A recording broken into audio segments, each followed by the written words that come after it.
Hello friends, welcome back to my YouTube channel Devankara Anand. അപ്പോൾ ഇന്ന് ഞാൻ വന്നിരിക്കുന്നത് ജിപ്മർ 2025 ഒരു ന്യൂ അപ്ഡേറ്റ് പറയാൻ വേണ്ടിയിട്ടാണ്. ജിപ്മർ 2025 BSc നഴ്സിംഗിന് വേണ്ടിയിട്ടും അതേപോലെ തന്നെ പാരാമെഡിക്കൽ ഹെൽത്ത് കോഴ്സിന് വേണ്ടിയിട്ടും നീറ്റ് എക്സാം എഴുതിയ കുട്ടികളുടെ എലിജിബിലിറ്റി അനുസരിച്ചുള്ള അഡ്മിഷൻ്റെ പുതിയ അപ്ഡേറ്റ് പറയാൻ വേണ്ടിയിട്ടാണ് ഞാനിപ്പോൾ വന്നിരിക്കുന്നത്. അപ്പോൾ എല്ലാവരും തന്നെ വീഡിയോ സ്കിപ്പ് ചെയ്യാതെ ഫുള്ളായിട്ട് കാണാൻ ശ്രമിക്കുക. അതേപോലെ തന്നെ വീഡിയോ ഇഷ്ടപ്പെടുകയാണെങ്കിൽ എല്ലാവരും ലൈക്ക് ചെയ്യുക, ഫ്രണ്ട്സിനൊക്കെ ഷെയർ ചെയ്ത് കൊടുക്കുക. അതേപോലെ തന്നെ ഈ ചാനൽ സബ്സ്ക്രൈബ് ചെയ്ത് കാണുന്നവരാണെങ്കിൽ ഒന്ന് സബ്സ്ക്രൈബ് ചെയ്ത് സപ്പോർട്ട് ചെയ്യുക. അപ്പോൾ നമുക്ക് വീഡിയോയിലോട്ട് കിടക്കാം. അപ്പോൾ എല്ലാവരും തന്നെ ഗൂഗിൾ ഓപ്പൺ ചെയ്തതിന് ശേഷം ജിപ്മർ 2025 എന്ന് ടൈപ്പ് ചെയ്ത് സെർച്ച് ചെയ്ത് കൊടുക്കുക. സെർച്ച് ചെയ്ത് കൊടുക്കുമ്പോൾ നമുക്ക് ഫസ്റ്റ് വരുന്ന ആ ഒരു വെബ്സൈറ്റ് ഓപ്പൺ ആക്കുക. ഞാൻ ഈ ഒരു വീഡിയോയുടെ ഫസ്റ്റ് ഭാഗത്ത് കാണിക്കുന്നുണ്ട് എങ്ങനെയാണ് ആ ഒരു ജിപ്മർ 2025 എന്നുള്ള വെബ്സൈറ്റ് എടുക്കുന്നതെന്ന്.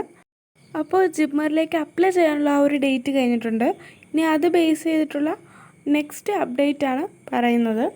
നമ്മൾ ആ ഒരു സൈറ്റ് ഓപ്പൺ ചെയ്ത് താഴേക്ക് നോക്കുമ്പോൾ നമുക്ക് revised date for publishing of eligibility list four BSc admission 2025-26 എന്നൊരു ഓപ്ഷൻ കാണാനായിട്ട് സാധിക്കും. അതിൻ്റെ റൈറ്റ് സൈഡിൽ നമുക്ക് ഡൗൺലോഡ് എന്ന് പറഞ്ഞൊരു ഓപ്ഷൻ കാണാനായിട്ട് സാധിക്കും. അത് ഡൗൺലോഡാക്കി എല്ലാവരും തന്നെ നോക്കുക. ഈ PDF ഡൗൺലോഡ് ആക്കി നോക്കുമ്പോൾ നമുക്ക് ഇങ്ങനെ ഒരു പേജാണ് കാണാനായിട്ട് സാധിക്കുന്നത്. ഈ PDF-ൽ പറഞ്ഞിരിക്കുന്നത് this is to inform all concerned candidates that the eligibility list for admission to the BSc courses at JIPMER will be published on or before 12th October 2025. അതായത് ഈ ഒരു ജിപ്മറിന് വേണ്ടിയിട്ട് അപ്ലൈ ചെയ്ത കുട്ടികൾ, അതായത് നീറ്റ് എക്സാം എഴുതിയതിന് ശേഷം ആ ഒരു റാങ്കും മാർക്കും ബേസ് ചെയ്തിട്ട് BSc നഴ്സിംഗ് അതേപോലെ തന്നെ പാരാമെഡിക്കൽ ഹെൽത്ത് കോഴ്സിലേക്ക് വളരെ കുറഞ്ഞ ഫീസിലേക്ക് അഡ്മിഷൻ എടുക്കാൻ വേണ്ടിയിട്ടുള്ള ചാൻസാണ് ജിപ്മറിൽ കൂടെ നമുക്ക് കിട്ടുന്നത്. ആ ഒരു PDF-ൽ പറഞ്ഞിരിക്കുന്നത് എന്താണെന്ന് വെച്ചാൽ, ഇപ്പോൾ ജിപ്മറിലേക്ക് അപ്ലൈ ചെയ്ത കുട്ടികൾക്കായിട്ടുള്ള എലിജിബിലിറ്റി ലിസ്റ്റാണ് ഇനിയും വരാനായിട്ട് പോകുന്നത്. അതായത് നിങ്ങളുടെ നീറ്റിൻ്റെ മാർക്കും അതേപോലെ റാങ്കും റിസർവേഷനും ഒക്കെ ബേസ് ചെയ്തായിരിക്കും ഇപ്പോൾ ഒരു എലിജിബിലിറ്റി ലിസ്റ്റ് വരാനായിട്ട് പോകുന്നത്. ജിപ്മറിന് വേണ്ടി അപ്ലൈ ചെയ്ത എല്ലാ കുട്ടികളും October 12th തന്നെ നിങ്ങൾ സൈറ്റിൽ കയറി നോക്കുക. നിങ്ങളുടെ പ്രൊഫൈൽ ലോഗിൻ ചെയ്ത് നോക്കിക്കഴിഞ്ഞാൽ നിങ്ങൾ എലിജിബിൾ ആണോ അല്ലയോ എന്ന് അറിയാനായിട്ട് സാധിക്കുന്നതാണ്. അതേപോലെ തന്നെ ഇതിൽ എലിജിബിൾ ആയിട്ടുള്ള കുട്ടികളെ മാത്രമായിരിക്കും കൗൺസിലിങ്ങിന് വേണ്ടിയിട്ട് വിളിക്കുന്നുണ്ടാവുക.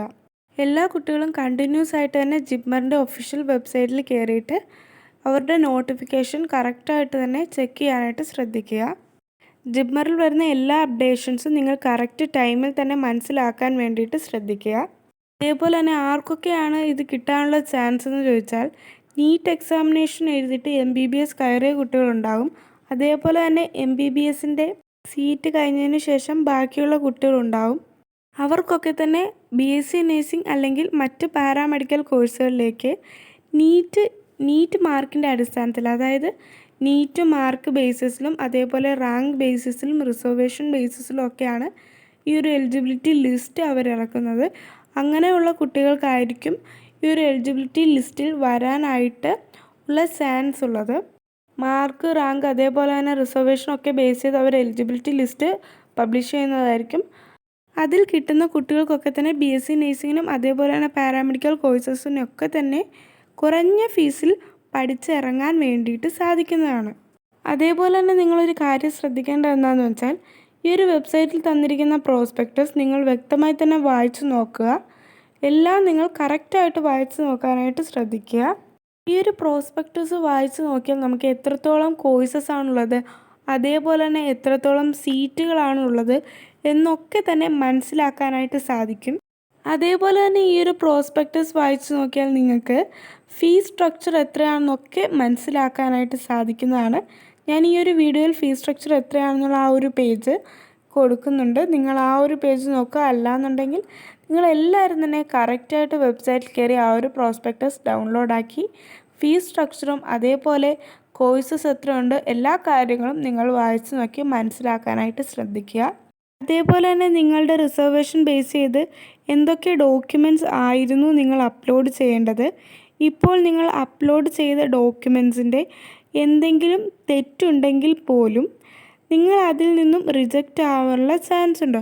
അതേപോലെ തന്നെ റിസർവേഷനുള്ള കുട്ടികളെല്ലാവരും തന്നെ റിസർവേഷൻ ബേസ് ചെയ്തിട്ട് നമ്മുടെ ഈ ഒരു പ്രോസ്പെക്ടസിൽ കൊടുത്തിരിക്കുന്ന കറക്റ്റ് ഡോക്യുമെൻറ്റ്സ് തന്നെയാണ് അപ്ലോഡ് ചെയ്ത് കൊടുക്കേണ്ടത്.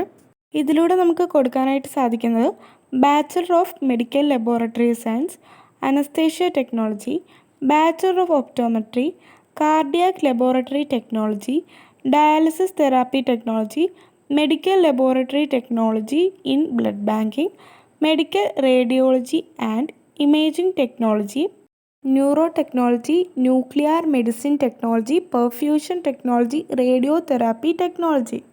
ഞാനിപ്പോൾ പറഞ്ഞ ഇത്രയും പാരാമെഡിക്കൽ കോഴ്സസാണ്. ഇത്രയും പാരാമെഡിക്കൽ കോഴ്സസും ഒപ്പം BSc നേഴ്സിംഗ് കോഴ്സുമാണ് ഇവിടെ പ്രൊവൈഡ് ചെയ്യുന്നത്.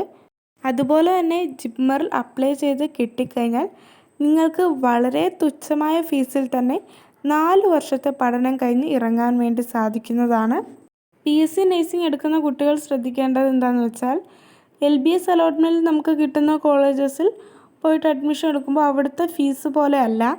ജിപ്മറിൽ നമുക്ക് ലഭിക്കുകയാണെങ്കിൽ നല്ല ഫീസ് കുറവാണ്. LBS അലോട്ട്മെൻറ്റിലെ പോലെ അല്ല.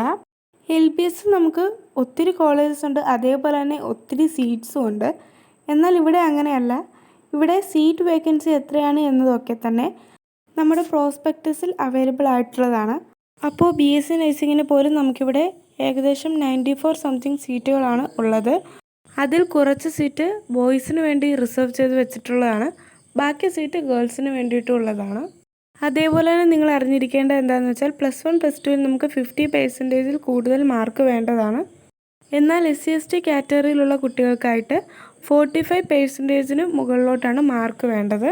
അതേപോലെ തന്നെ നിങ്ങൾ ശ്രദ്ധിക്കേണ്ട ഒരു കാര്യം എന്താണെന്ന് വെച്ചാൽ ഇതിലൂടെ ഡിപ്ലോമ ഇൻ പാരാമെഡിക്കൽ കോഴ്സസ് അല്ല പ്രൊവൈഡ് ചെയ്യുന്നത്, BSc പാരാമെഡിക്കൽ ഡിഗ്രി കോഴ്സസ് ആണ് പ്രൊവൈഡ് ചെയ്യുന്നത് എന്നതുകൂടി നിങ്ങൾ എല്ലാവരും തന്നെ മനസ്സിലാക്കുക. അതുപോലെ തന്നെ നിങ്ങൾ ശ്രദ്ധിക്കേണ്ട ഒരു കാര്യം എന്താണെന്ന് വെച്ചാൽ ഇവിടെ അഡ്മിഷൻ എടുത്തതിന് ശേഷം ഇത് ഡ്രോപ്പ് ചെയ്യണം എന്നുണ്ടെങ്കിൽ പെനാൽറ്റി ഉണ്ടാകുന്നതായിരിക്കും. പെനാൽറ്റി എത്രയാണ് എന്നുള്ള വിവരങ്ങളൊക്കെ തന്നെ പ്രോസ്പെക്ടസിൽ വളരെ വ്യക്തമായി കൊടുത്തിട്ടുണ്ട്. അതേപോലെ തന്നെ ഫീസ് സ്ട്രക്ചറും കൊടുത്തിട്ടുണ്ട്. ആനുവലായിട്ട് നിങ്ങൾ കൊടുക്കേണ്ട ഫീസ് എത്രയാണ്, അതുപോലെ തന്നെ വൺ ടൈം ആയിട്ടുള്ള ഫീസ് കൊടുക്കേണ്ടത് എത്രയാണ് എന്നുള്ളതും ഈ ഒരു പ്രോസ്പെക്ടസിൽ കൊടുത്തിട്ടുണ്ട്. നിങ്ങൾ അഡ്മിഷൻ ഫീസ് ഒറ്റ തവണയാണ് കൊടുക്കേണ്ടത്. അത് 2500 രൂപയാണ് വരുന്നത്. പിന്നീട് വരുന്നത് അക്കാഡമിക് ഫീസും അതേപോലെ ട്യൂഷൻ ഫീസുമാണ്. അത് നിങ്ങൾ ഓരോ വർഷവും കൊടുക്കേണ്ടതാണ്. നിങ്ങൾക്ക് വളരെയധികം ലോ ഫീസിൽ തന്നെ ഇവിടെ പഠിക്കാനായിട്ട് സാധിക്കും. ഇവിടെ അക്കാഡമിക് ഫീസ് എന്ന് പറയുന്നത് 1200 രൂപയാണ് വരുന്നത്. പിന്നെ നമുക്ക് കൊടുക്കേണ്ടത് ജിപ്മർ സ്റ്റുഡൻസ് അസോസിയേഷൻ ഫീസാണ്. അത് ഓരോ വർഷവും കൊടുക്കണം, 1000 രൂപയാണ് വരുന്നത്. അതേപോലെ തന്നെ പിന്നീട് ലേണിംഗ് റിസോഴ്സ് ഫീസ് ആനുവലായിട്ട് വരുന്നത് 2000 രൂപയാണ് കൊടുക്കേണ്ടത്. ഇങ്ങനെയുള്ള എല്ലാ ഫീസ് ഡീറ്റെയിൽസും നമുക്ക് കറക്റ്റായിട്ട് തന്നെ പ്രോസ്പെക്ടസ് തന്നിട്ടുണ്ട്. എല്ലാവരും കറക്റ്റായിട്ട് തന്നെ വായിച്ചു നോക്കുക. അപ്പോൾ എല്ലാവർക്കും ഈ വീഡിയോ ഇഷ്ടപ്പെട്ടിട്ടുണ്ടെങ്കിൽ എല്ലാവരും ഒന്ന് സബ്സ്ക്രൈബ് ചെയ്ത് സപ്പോർട്ട് ചെയ്യുക. നെക്സ്റ്റ് വീഡിയോ കാണുന്നവരെ ബൈ.